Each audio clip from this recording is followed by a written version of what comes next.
सुनेत्रा पवार या सिद्धिविनायक मंदिरात दाखल झालेली ही दृश्य आपण बघत आहोत। त्यांच्यासोबत पार्थ पवार हे देखील उपस्थित आहेत आणि राष्ट्रवादीचे नेते देखील सिद्धिविनायकाच्या दर्शनासाठी दाखल झालेले आहेत। उपमुख्यमंत्री सुनेत्रा पवार आज आपल्या उपमुख्यमंत्री पदाचा पदभार स्वीकारणार आहेत आणि त्याच आधी त्या आता सिद्धिविनायक मंदिरामध्ये दाखल झालेले आहेत।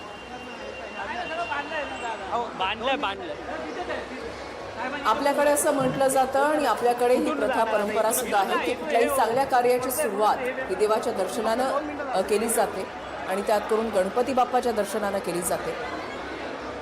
राज्याच्या 11व्या उपमुख्यमंत्री म्हणून सुनेत्रा पवार या पदभार आज स्वीकारणार आहेत। त्यात राज्याच्या पहिल्या महिला उपमुख्यमंत्री म्हणून सुनेत्रा पवार या पदभार स्वीकारतील आणि त्याच पार्श्वभूमीवर आज ही मोठी जबाबदारी, हे मोठा पदभार स्वीकारत असताना त्यापूर्वी गणपती बाप्पाच्या दर्शनासाठी, सिद्धिविनायकाच्या दर्शनासाठी सुनेत्रा पवार या त्यांचे मोठे पुत्र पार्थ पवार आणि अजित पवारांच्या राष्ट्रवादीमधले पहिल्या फळीमधले जे नेते आहेत त्यांच्यासोबत सिद्धिविनायक मंदिरामध्ये पोहोचलेले आहेत।